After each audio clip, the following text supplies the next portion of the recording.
So we have a major escalation happening between Israel and Iran that may lead to an all-out regional war. Today's video is going to be super short, but I have to address what happened. The Israelis took out Ismail Haniyeh. Ismail Haniyeh is the #1 political operator of Hamas. Hamas has a political wing and a military wing. The head of the military wing, as you know, is Sinwar. The head of the political wing was Haniyeh. Haniyeh is now dead. He's been taken out probably by the Israelis, although we don't have final confirmation of that yet. Now, what happened, he was in Tehran, which is the capital of Iran, for a brief visit. He doesn't live there, he doesn't hang out there, he doesn't really go there that much, but he was there for a brief visit, and then he got taken out in a safe house in the capital of Iran with a precision missile that was probably fired from a submarine. Absolute insanity. This is remarkable capabilities on the executional side, on the intelligence side by the Israelis that we haven't really seen from them ever. This is not like taking out a guy in your backyard, which is Lebanon or Syria.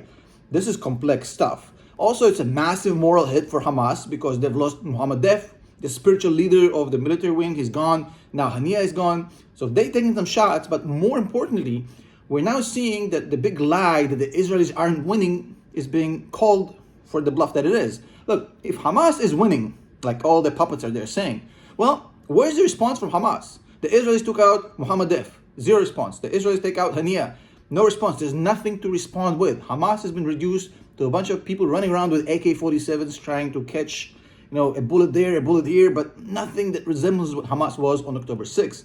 So the Israeli strategic win, not geopolitical, but strategically, the Israelis are winning this big time. Hamas is basically obliterated. Now, the problem here is this is a big hit to the Iranian prestige. They're going to have to respond, especially after, the Israelis just took out the head of Hezbollah military. We forget that. That's all news now. The rate of these things is insane. So yesterday, the Israelis took out the head of the Hezbollah military, and then today they take out Haniyeh. So just to explain to you this, Hezbollah is Iran. So the Iranians got hit in their prestige yesterday, and now they got hit even more today. They're going to have to respond. But here's the kicker. You see, on the one hand, they would like to have a harsh response, something that deters the Israelis and bring back a little bit of some saving face.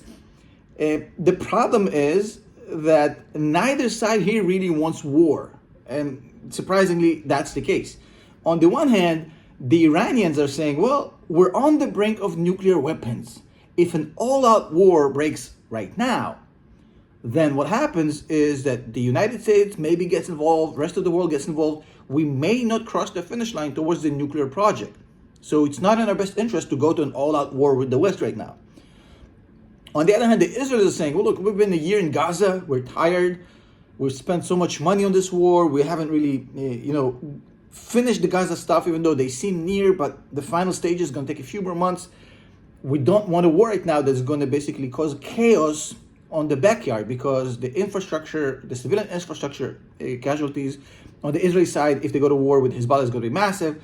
It's a huge political hot potato. So the Israelis is saying, well, we don't want a war on two fronts right now. So neither side wants war, but now the Iranians will have to retaliate. I think that retaliation will have to be somehow structured within the format of what we've seen in the last time the Iranians had to retaliate but didn't want a war. With that mega strike that they've launched, but they communicated, way before it happened ahead of time so that the Israelis could prepare for this and nothing really happened. And that was basically squashed like that. So the Iranians are going to look for something that looks, from a PR perspective, as a saving face, and harsh enough, but not something that drags the region into a war because they would like that war to happen once they have nuclear weapons and not before. And the Israelis, on the other hand, also don't want a war on two fronts right now. So it seems like that's where it's leading, although this is the Middle East and anything can happen. And literally the opposite of what I just said can happen tomorrow, and I'm not going to be even the least surprised. Shout out to you from Thailand. I just got this beautiful Coca-Cola with a red Wolverine, which I haven't seen ever before. Absolutely insane. I wasn't planning to make a video here, but hey, things are crazy. I got to jump on here and let you know what's going on. I'm going to head to the pool later.